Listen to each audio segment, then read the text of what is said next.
Golongan ilmu hakikat insan, golongan orang-orang yang belajar ilmu hakikat insan, itu sebenarnya mengenal man arafa nafsahu faqad arafa rabbahu. Mereka hanya mampu mengenal diri dan mengenal Allah itu pada peringkat syariat. Peringkat hakikat mereka tidak tahu. Sebab peringkat hakikat itu secara zauqi dengan zikir dan tafakur. Hanya orang-orang tarekat. Mereka yang beramal dengan mana-mana tarekat yang melakukan zikir dan muraqabah, yang akhirnya mereka dikurniakan Allah zikir dan tafakur, yang mereka akhirnya dikurniakan Allah tafakur, yang akhirnya mereka dikurniakan Allah tazakkur. Barulah mereka dapat mengenal Allah secara zauqi, tazakkur. Ini dalam tarekat Naqsabandi memang jelas ketika mereka melakukan muraqabah ma'iyah, zikir berterusan Allah, Allah, Allah, Allah, sampai melakukan tafakur atau muraqabah ma'iyah berdasarkan kepada ayat wa huwa ma'akum aina ma kuntum. Lama kelamaan Allah kurniakan kepada orang melakukan zikir dan tafakur atau zikir dan muraqabah ma'iyah ini ke tingkat hakikat. Maka mereka akan dapat merasakan hakikat wa huwa ma'akum aina ma kuntum. Assalamualaikum warahmatullahi wabarakatuh. A'udzu billahi minasyaitonir rajim. Bismillahirrahmanirrahim.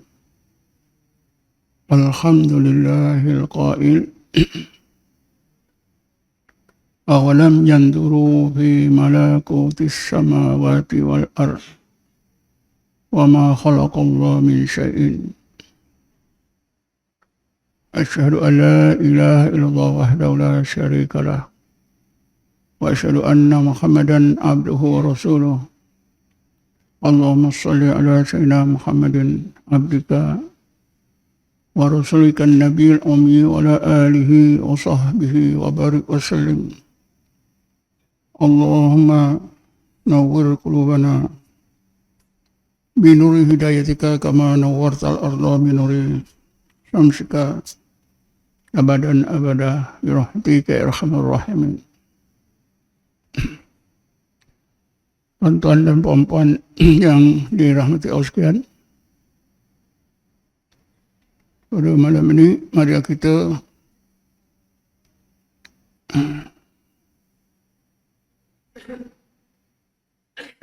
pahami ungkapan yang sukar dipaham dan selalu mengirukan kita, yang saya rasa tidak selesai-selesai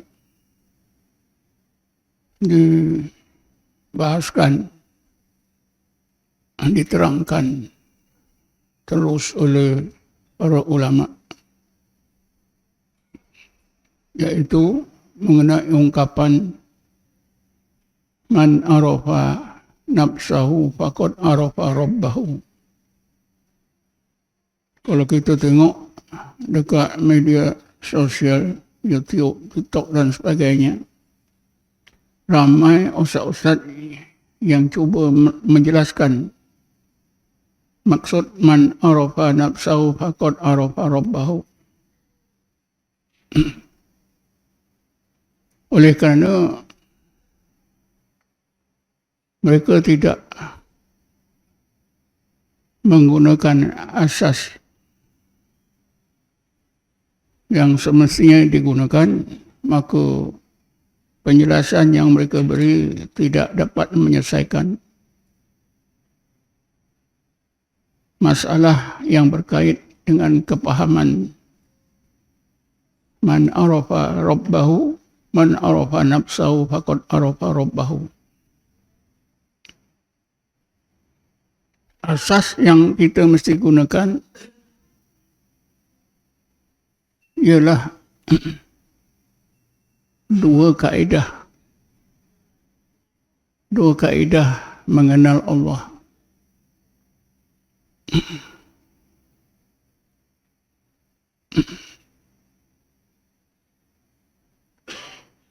Kalau kita telitikan pandangan ulama tasawuf,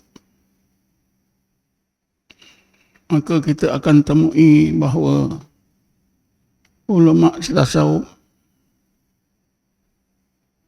menyimpulkan bahawa usaha kita mengenal Allah itu ada dua kaedah, ada dua peringkat.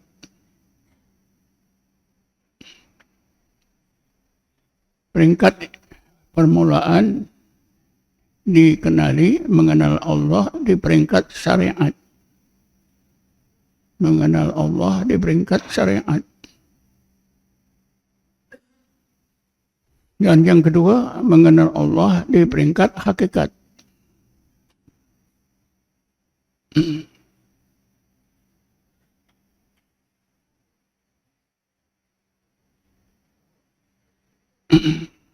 Mengenal Allah di peringkat syariat ini juga dikenali dengan mengenal Allah secara sama'i.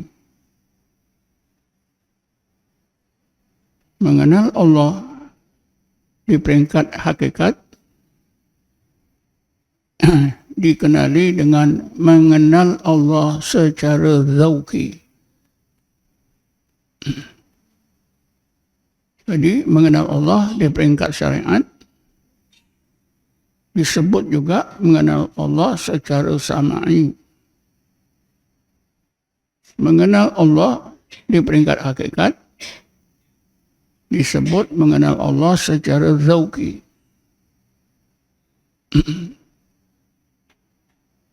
Mengenal Allah di peringkat syariat secara sama'i menggunakan akal. Seperti yang kita semua pelajari menerusi ilmu tauhid. Apabila kita mengenal Allah menerusi ilmu tauhid, berdalilkan dua dalil, dalil nakli, dalil yang disunting di ayat-ayat Quran atau hadis Nabi atau hadis kursi, dan dalil akli, dalil logik akal. Maka itu dinamakan mengenal Allah di peringkat syariat secara sama'i. Kenapa diistilahkan sama'i? Sama'i itu berdasarkan pada mendengar, as-sama'.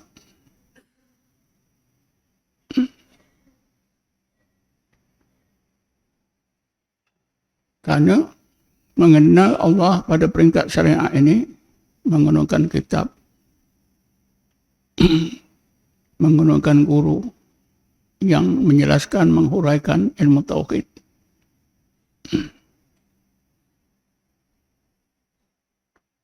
Murid-murid mendengar, orang ramai mendengar.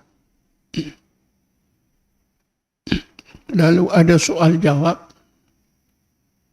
Kalau di sekolah ada peperiksaan, mana yang cerdik, markah tauhidnya tinggi. Mana yang kurang cerdik, kuranglah markahnya.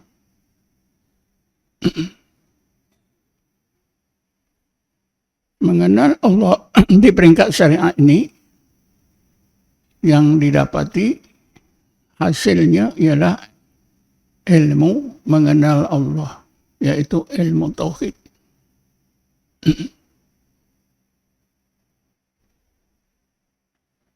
Adapun mengenal Allah pada peringkat hakikat ini adalah merupakan lanjutan daripada mengenal Allah di peringkat syariat.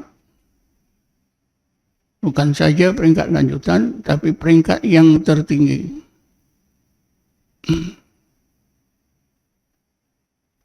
Tidak menggunakan kitab, tetapi menggunakan ilmu yang telah dipelajari. Ilmu di peringkat syariat itu menjadi asas untuk mengenal Allah di peringkat hakikat. Tidak lagi menggunakan akal. Juga tidak menggunakan guru. Tidak menggunakan kitab. Tetapi melalui amalan, yaitu amalan zikir dan tafakkur.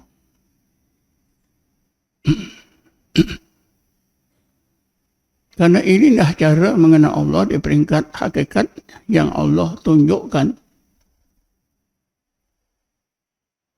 kepada kita dalam Quran.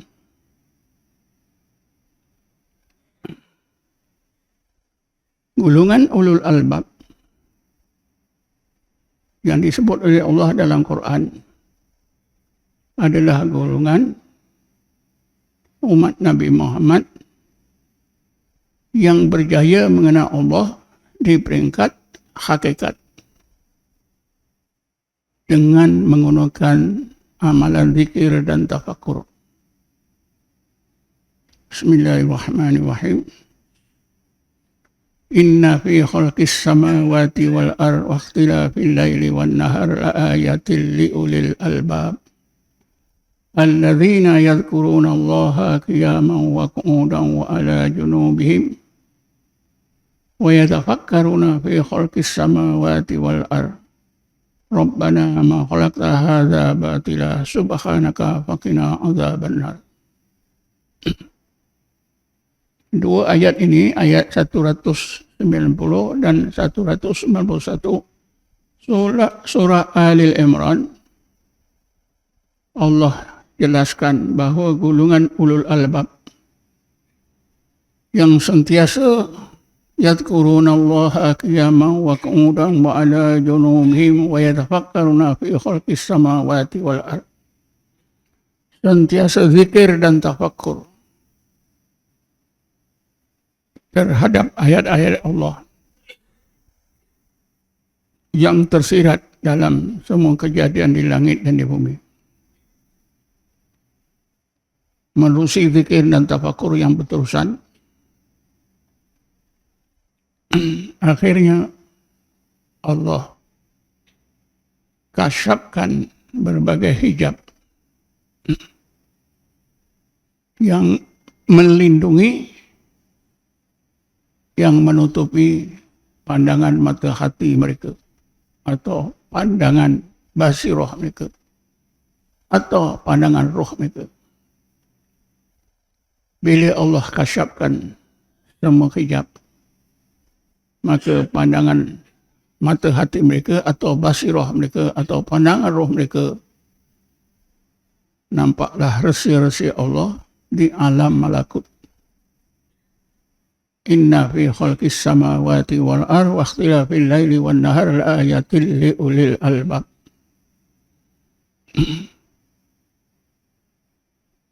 Jadi ulul albab ini menerusi zikir dan tafakkur yang berterusan, Allah kurniakan mereka dengan dikasapkan berbagai hijab yang melindungi pandangan mata hati, pandangan roh mereka, sehingga pandangan mata hati dan pandangan roh mereka nampak rahsia-rahsia Allah di alam malakut. Ketika itulah Allah tingkatkan ilmu tauhid mereka daripada akal, Allah tingkatkan ke dalam hati. Ketika itulah mereka dikatakan dapat mengenal Allah secara zauqi.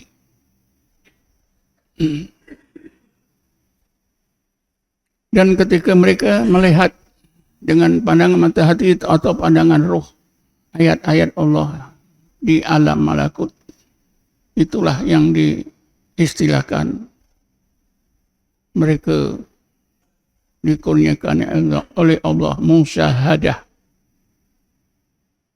Musyahadah terhadap Allah. Karena itu Syekh Jirjani mendefinisikan musyahadah dengan katanya, Syekh Jirjani ini bercakap dalam kitabnya At-Ta'rifat. Beliau menegaskan al-musyahadatu hiya ru'yatu ayatil haqqi bil basirati min ghairi subhatin ka'annahu ra'ahu bil aini. Maksudnya, musyahadah itu ialah mata hati atau basirah seseorang dapat melihat tanda-tanda ayat-ayat kewujudan Allah, keagungan dan kesempurnaan sebagai Rabbul Alamin. Dengan pandangan hati, begitu jelas tanpa keraguan, seolah-olah orang tersebut melihatnya dengan mata kepala. Inilah yang dialami oleh ulul albab. Inna fi khalqis samawati wal ardi wa ikhtilafil laili wan nahar la ayatil li ulil albab. Dengan sendirinya ulul albab ini ya, dapatlah mengenal Allah di peringkat hakikat.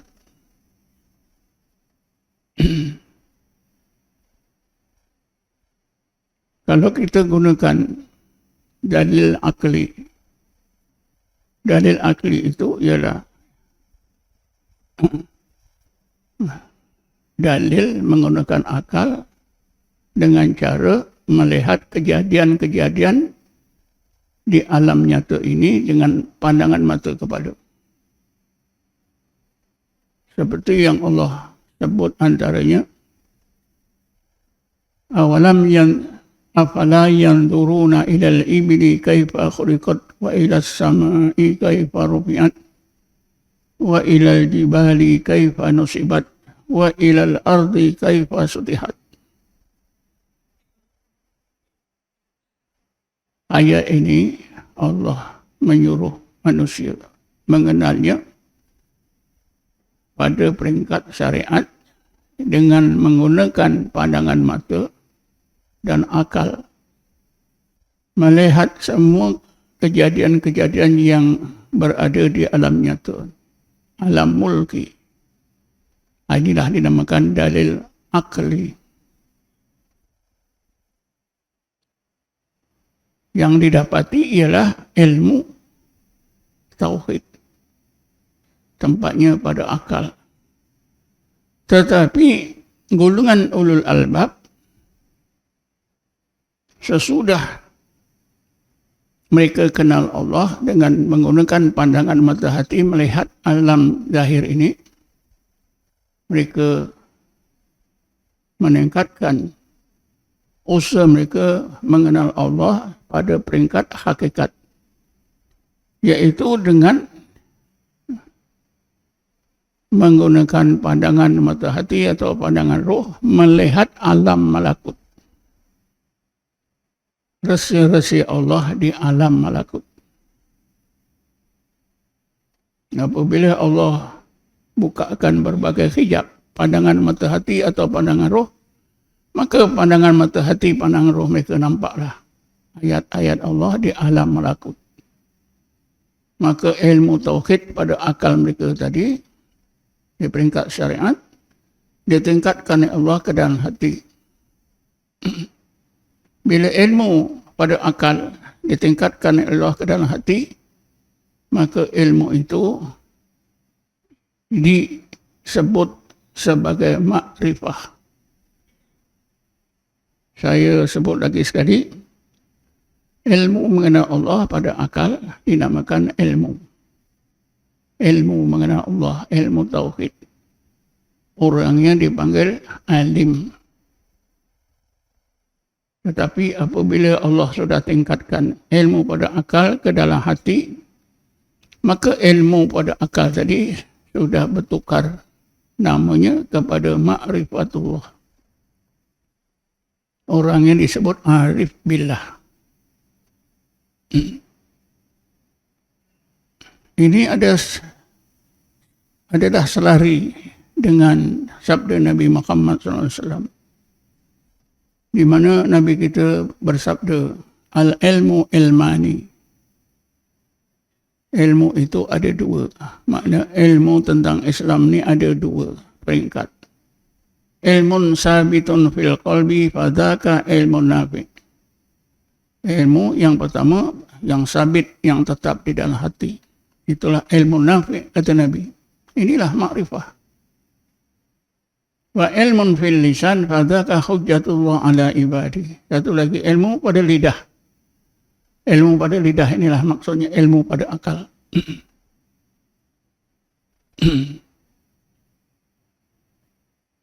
Dan di dalam Quran, ilmu dalam hati inilah yang disebut oleh Allah dengan ilmu yakin. Bismillahirrahmanirrahim. Kalla law ta'lamuna ilmal yakin la tarawunnal jahim. Wahai golongan manusia yang asyik mengumpul dunia, keduniaan siang dan malam hingga lupakan hari akhirat. Kalaulah kamu ada ilmu yakin, nescaya kamu nampak neraka. Bila kamu nampak neraka, nescaya gaya hidup kamu akan bertukar, berubah daripada gila dunia kepada kejar akhirat. Itulah ilmu yakin inilah, itulah makrifah. Letaknya di dalam hati.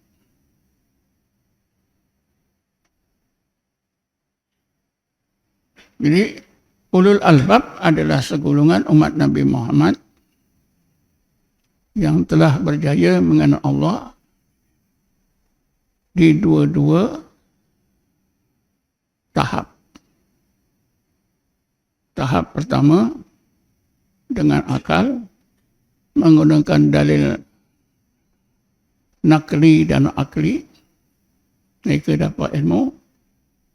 Dan tahap yang kedua, tahap yang tertinggi, mengenal Allah di peringkat hakikat dengan menggunakan amalan zikir dan tafakur yang berterusan.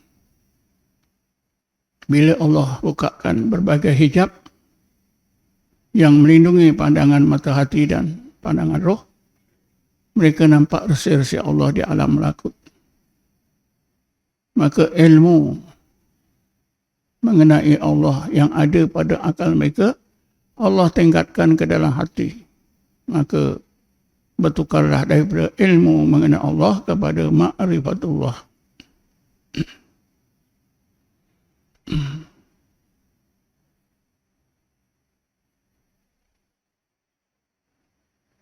Memang jarang kita mendengar keterangan mengenal Allah secara zauqi.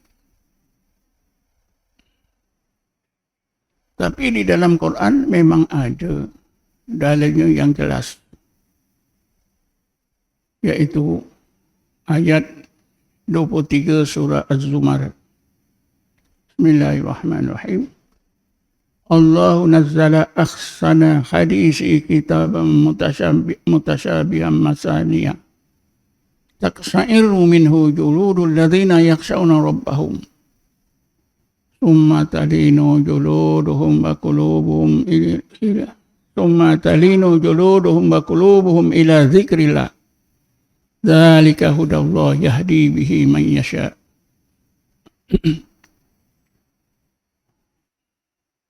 Hinggalah akhir ayatnya. Allah menurunkan sebaik-baik ucapan, yaitu sebuah kitab Quran yang ayatnya kadang-kadang mutasyabih, kadang-kadang berulang-ulang, menggeletar, menggigil seluruh anggota orang yang hatinya takut kepada kebesaran Allah. Kemudian Allah tukarkan kepada hati jadi tenang, seluruh anggota jadi stabil ketika mereka mengingati Allah Subhanahu wa ta'ala. Demikian itu adalah hidayat daripada Allah yang Allah hidayatkan kepada sesiapa yang dikehendaki. Jadi ayat ini terang, ya. Wujudnya orang mengenal Allah sehingga benar-benar terasa hatinya takut, seluruh anggotanya terasa menggigil, menggeletar. Begitulah seharusnya Allah bagi pengalaman orang tersebut ditukarkan daripada takut kepada tenang, daripada mengerta seluruh ngatus stabil. Summa talinu juluduhum wa qulubuhum ila dzikrillah. Siapakah orangnya yang mula-mula mengenal Allah secara zauqi? Jawabannya ialah Nabi kita Muhammad sallallahu alaihi wasallam. Nabi lah orang yang pertama dikurniakan oleh Allah mengenal Allah secara zauqi. Sehingga hati Nabi berasa takut, seluruh anggota jadi menggigil, mengletak, kesejukan dan lemah. Siapa yang membaca kisah Nabi ketika ditemui oleh Jibril alaihissalam kali pertama, ketika Nabi berada di dalam Gua Hira, yang banyak diceritakan dalam kitab-kitab sirah, ada juga diceritakan dalam hadis. Tentu kita akan temui kisah tersebut. Kisah tersebut bukanlah kisah dongeng, tapi memang kisah yang sebenar dilalui oleh Rasulullah SAW. Karena akhlak Nabi itu ialah Quran.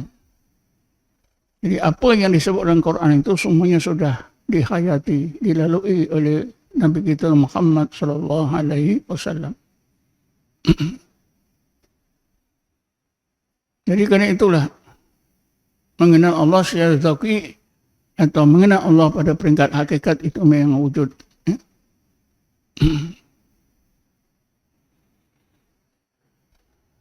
Seorang ulama tasawuf yang hidup di abad 10 Hijrah meninggal dunia tahun 974 Hijrah, yang banyak menulis kitab-kitab tasawuf, yaitu Syekh Abdul Wahab Sya'rani. Syekh Abdul Wahab Sya'rani dalam kitabnya Jawaqid wal Jawahir juzuk yang kedua, beliau ada menyebutkan tentang mengenal Allah secara zauqi ini, yaitu ketika ulama Azhar Masri membincangkan masalah ayat Quran. Bismillahirrahmanirrahim. Wa huwa ma'akum aina ma kuntum.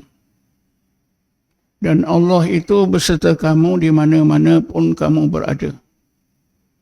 Ayat ini menimbulkan masalah yang sangat hangat ketika itu. Pada abad 10 Hijrah. Lalu ulama Azhar mengadakan satu mudzakarah khas pada satu malam. Ramai ulama yang hadir mengutarakan pandangan masing-masing. Tetapi perbincangan mereka tidak juga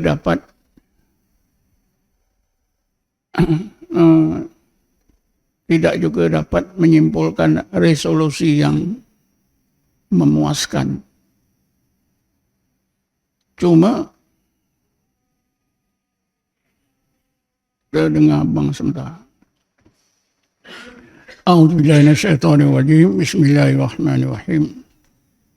Tadi yang akhir saya sebutkan bahawa ulama Azhar Masri mengadakan satu mudzakarah khas untuk mengambil pandangan mengenai ayat Quran, wa huwa ma'akum aina ma kuntum. Allah itu serta kamu di mana-mana pun kamu berada. Tapi sesudah berbincang panjang lebar, larut malam, tidak ada resolusi yang memuaskan. Tapi terbentuklah dua pandangan. Satu golongan ulama berpendapat yang beserta dengan kita hanyalah sifatnya saja, tidak zatnya. Sedangkan pandangan yang kedua menegaskan, kalau kamu mengatakan yang bersama dengan kita hanya sifat, maka kami mengatakan yang bersama dengan kita juga zatnya. Sebab as-sifatu ainu zat. Sifat itulah, zat Allah itulah sifatnya. Yang bersifat qudrat, iradah, ilmu, hayat, sama basar itu adalah zatnya. Maknanya sifat dan zat itu tidak berpisahan. Yang melihat itu zatnya, yang mendengar itu zatnya.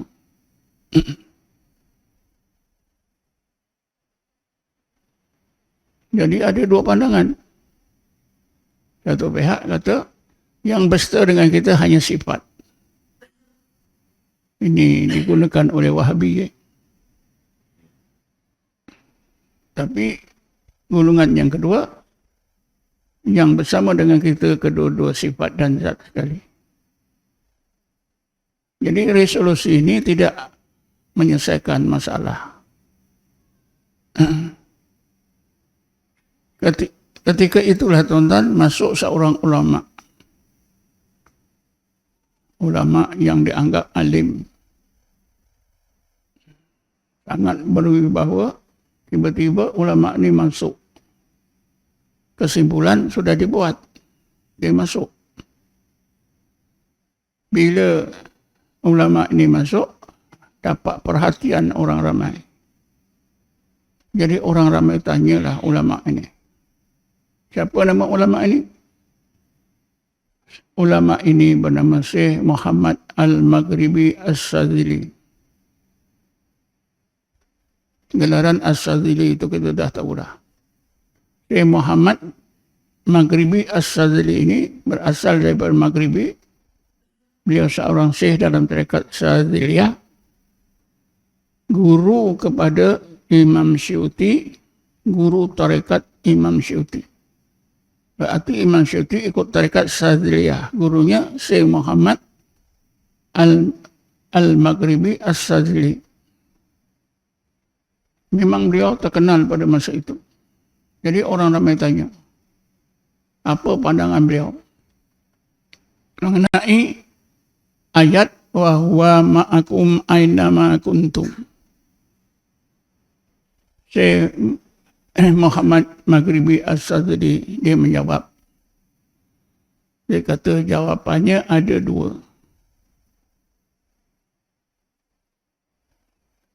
Yang pertama, kalau kita nak memahami secara samai, maka sertanya Allah dengan kita itu qadim lagi azali. Asal apa qadim lagi azali?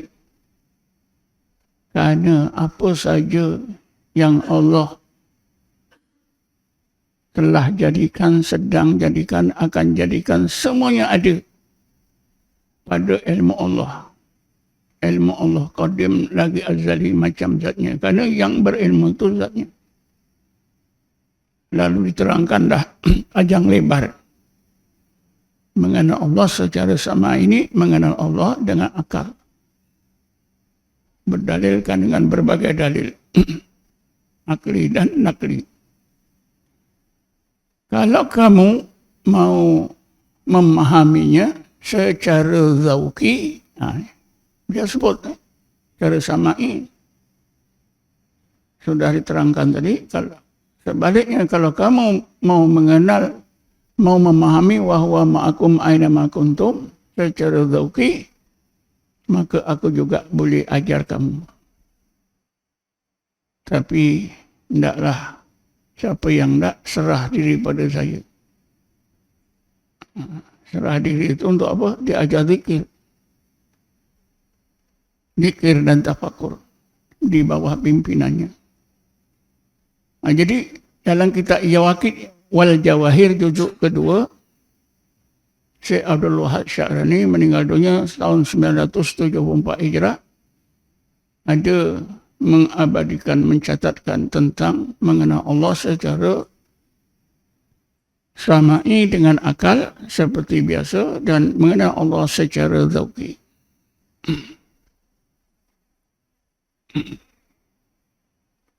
Jadi kerana itulah tuan-tuan, mengenal Allah pada peringkat hakikat ini dikenali juga dengan mengenal Allah secara zauqi, tidak guna kitab, tapi guna zikir dan tafakur. Seperti yang Allah contohkan, apa yang berlaku pada golongan ulul albab.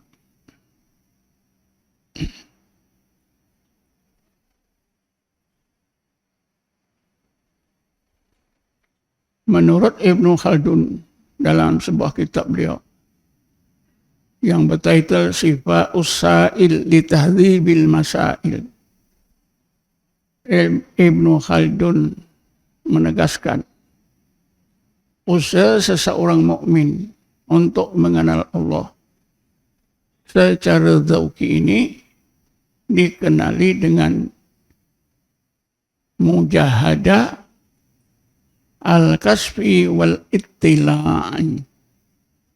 Mujahadah yang berakhir dengan Allah kasyafkan berbagai hijab yang menutupi pandangan mata hati, pandangan ruh. Bila berbagai hijab dikasyafkan oleh Allah, maka pandangan ruh, pandangan mata hati nampak dengan jelas rahsia-rahsia Allah di alam malakut ittila. Dan mujahadah ini mestilah dipimpin oleh seorang guru yang biasa melakukan mujahadah al-kasfi wal ittila. Jadi saya pikir dengan keterangan ini jelas bahawa mengenal Allah itu ada dua tahap, dua peringkat. Tahap permulaan mengenal Allah secara sama'i dengan akal, menerusi kitab-kitab tauhid, berguru, disarahkan, disoalkan, dijawab, dan sebagainya. Seperti yang kita lalui. Lanjutan daripada mengenal Allah secara sama'i ialah mengenal Allah secara zauqi, yang dikenali juga mengenal Allah pada peringkat hakikat. Karena apa? Karena dalilnya di dalam alam malakut hakikat kejadian. Adapun dalil akli itu berdasarkan kepada zahir kejadian, apa yang dilihat oleh mata kepala. Saya selalu dah sebut wajiban kita memahami alam semesta ini dua lapis. Zahirnya disebut alamul, batinnya dikenali dengan alam malakut. Bismillahirrahmanirrahim. Tabarakalladzi bihadihil mulku wa huwa ala kulli syai'in qadir. Maha berkat Allah di dalam kekuasaannya seluruh alam zahir ini, alam mulki. Akhir surah Yasin, wa subhanalladzi biyadihi malakutu kulli syai'in. Maha suci Allah di dalam kekuasaan seluruh alam malakut, tiap-tiap malakut, tiap-tiap sesuatu. Jadi bila mata kepala kita melihat zahir kejadian, itulah dalil akli. Bila pandangan mata hati, pandangan roh kita sesudah berbagai hijab diangkat oleh Allah, nampak alam malakut, itulah dalil yang dimusyahadahkan oleh hati. Ayatun mashudah. Sesudah kita paham, yakin, jelas adanya mengenal Allah dua tahap atau dua peringkat, pada peringkat syariat dan hakikat, sehingga mewujudkan ilmu tauhid dan ma'rifatullah, ilmu dan ma'rifah, maka barulah kita pahami ungkapan man arafa nafsahu faqad arafa rabbahu. Ungkapan ini juga boleh dipahami menerusi dua tahap. Tahap permulaan peringkat syariat. Peringkat lanjutannya yang tertingginya ialah peringkat hakikat. Tegasnya ungkapan man arafa nafsahu faqad arafa rabbahu boleh kita pahami menerusi peringkat syariat dan kita lanjutkan di peringkat hakikat.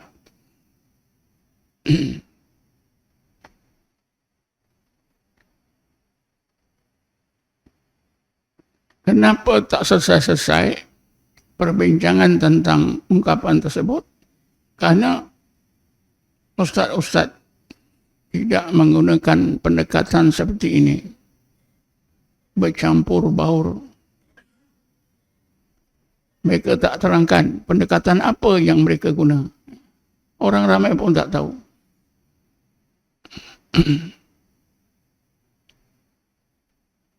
Golongan ilmu hakikat insan, golongan orang-orang yang belajar ilmu hakikat insan, itu sebenarnya mengenal man arafa nafsahu faqad arafa rabbahu. Mereka hanya mampu mengenal diri dan mengenal Allah itu pada peringkat syariat. Peringkat hakikat mereka tidak tahu. Sebab peringkat hakikat itu secara zauqi dengan zikir dan tafakur. Hanya orang-orang tarekat.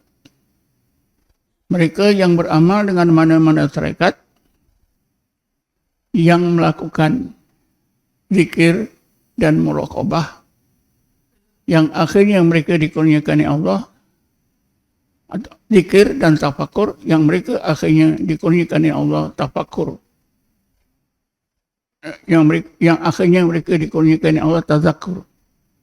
Saya ulangi lagi sekali, hanya mereka yang berzikir dan tafakur berterusan sehingga Allah kurniakan kepada mereka tazakkur, barulah mereka dapat mengenal Allah secara zauqi, tazakkur.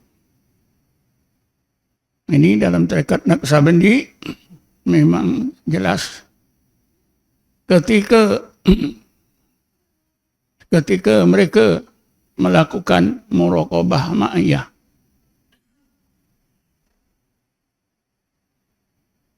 zikir berterusan Allah, Allah, Allah, Allah sampai melakukan tafakur atau muraqabah ma'iyah berdasarkan kepada ayat wa huwa ma'akum aina ma kuntum. Lama kelamaan Allah kurniakan kepada orang melakukan zikir dan tafakur atau zikir dan muraqabah ma'iyah ini ke tingkat hakikat. Maka mereka akan dapat merasakan hakikat wa huwa ma'akum aina ma kuntum. Seperti yang dilalui oleh Rasulullah dan setengah sahabat. Rasulullah SAW ketika berada di Gua Sur, di atas Jabal Sur, ketika dikejar oleh orang-orang Quraisy untuk dibunuh. Di dalam gua itulah, ketika itulah Rasulullah dan Sayyidina Abu Bakar melakukan muraqabah ma'iyah. Sehingga hilanglah rasa takut pada diri Rasulullah. rasa bimbang pada Sayyidina Abu Bakar hilang. Kenapa? Muraqabah ma'iyah ini menghilangkan rasa takut. Karena apabila seorang itu berada dalam muraqabah ma'iyah yang sebenar, berasa Allah beserta dirinya, maka seluruh makhluk hilang. Yang dirasa orang yang bermuraqabah ma'iyah itu, yang dirasa ada hanyalah Allah. Maka dengan sendirinya rasa takut hilang, apa saja. Dan Rasulullah bersama Abu Bakar itu merasa berada di satu tempat yang tidak boleh disebutkan, tempat yang seolah-olah tidak ada batas, sangat nyaman, sangat bahagia, kerana merasa Allah beserta dengan dirinya. Apa saja tidak ada. Gua sur pun tidak ada. Orang Quraisy yang mengejar pun tidak ada. Semuanya tidak ada. Yang dirasakan oleh kedua Rasulullah dan Abu Bakar ialah ketenangan yang maksimum.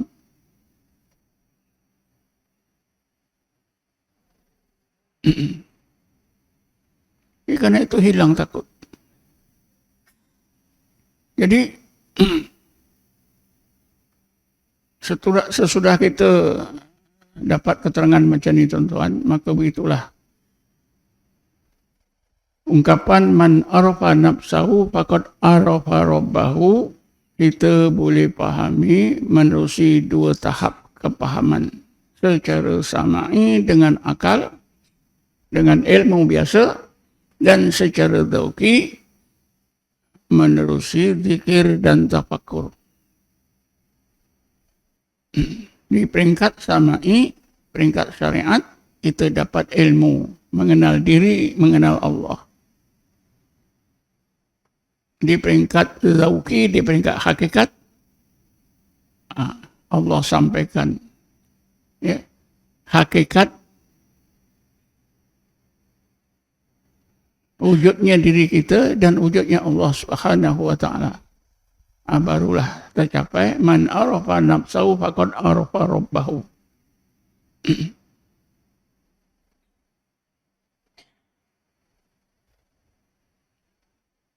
Golongan ulul albab telah dapat mengenal diri dan Allah menerusi dua-dua tahap. Tahap syariat dan tahap hakikat. Nabi Musa juga begitu. Dapat mengenal hakikat diri dan hakikat Allah. Dua-dua tahap dapat mengenal pada peringkat syariat dan hakikat. Berdasarkan sebuah hadis kursi,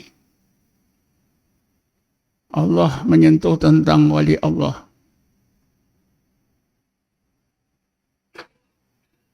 Allah berfirman, man adali waliyan faqad azantuhu bil harbi.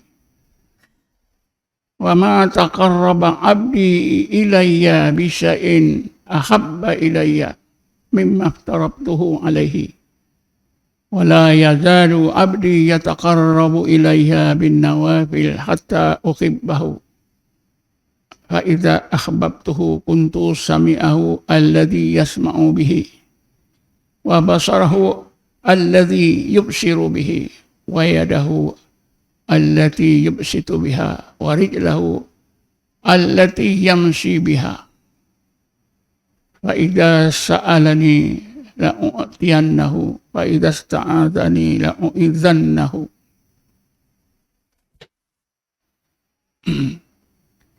Para wali-wali Allah ini juga dapat mengenal Allah. Dua peringkat. Pada syariat, peringkat syariat, dan ditingkatkan oleh Allah ke peringkat hakikat. Jadi kerana itulah mengenal Allah, dua-dua peringkat memang ada. Karena dicontohkan oleh Allah dalam Quran, dicontohkan oleh Allah dalam hadis kursi. yang dapat mengenal Allah, peringkat syariat dan hakikat dalam hadis kursi ialah para wali Allah.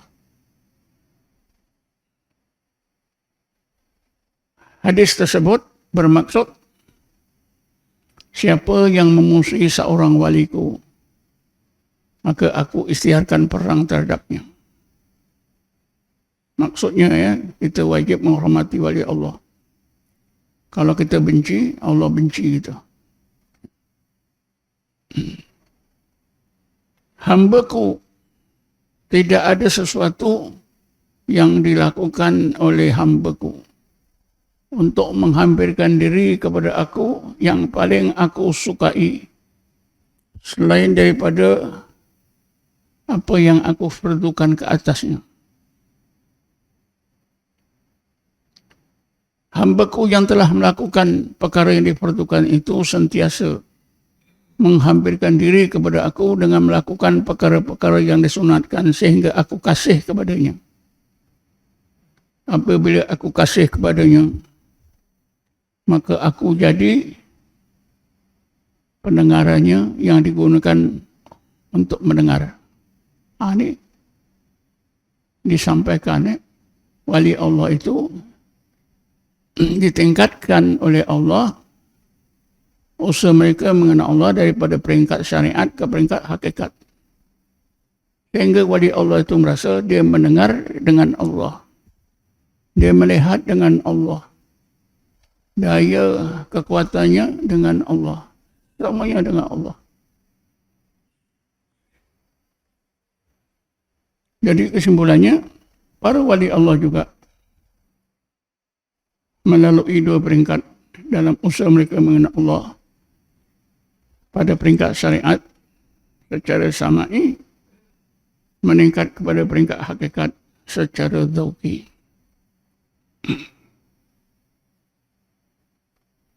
Jadi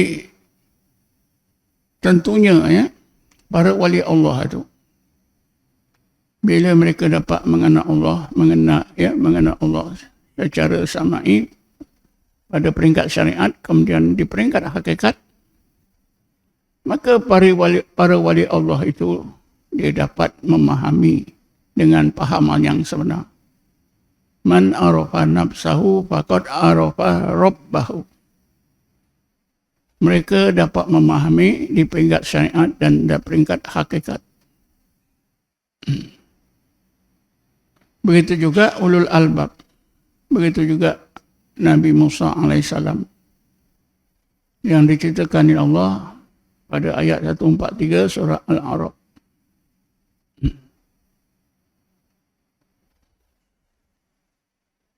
Jadi untuk peringkat pertama ni, kita berhenti setakat ni dulu. InsyaAllah kita sambung dalam kuliah akan datang. Kerana perlukan masa yang panjang untuk memahami seterusnya. Macam mana mengenal Allah secara sama'i pada peringkat syariat, mengenal Allah secara dzauqi pada peringkat hakikat. Dan hubungannya dengan ungkapan tadi, man arafa nafsahu faqad arafa rabbahu. Jadi setakat ini dulu, insyaAllah kita sambung dalam kuliah akan datang. Wallahu a'lam. Assalamualaikum warahmatullahi taala wabarakatuh. A'udzubillahi minasyaitonir rajim. Bismillahirrahmanirrahim. Wassalatu wassalamu ala asyrafil anbiya'i wal mursalin. Sayyidina Muhammad wa ala alihi wa sahbihi ajma'in. Allahumma ighfir lana warhamna, Allahumma ighfir lana warhamna, Allahumma ighfir lana warhamna. Wa li abaina wa li ummahatina wa li dhabil huquqil wajibin alaina wa li muslimina muslimat wal mu'minina wal mu'minat bi rahmatika ya arhamar rahimin. Allahumma inna nas'aluka at-taubata wal inabata istiqamata ala syari'ati dhuratika bayda. Allah ja'alna mustaqiman wa la taj'alna saqiman al-haq.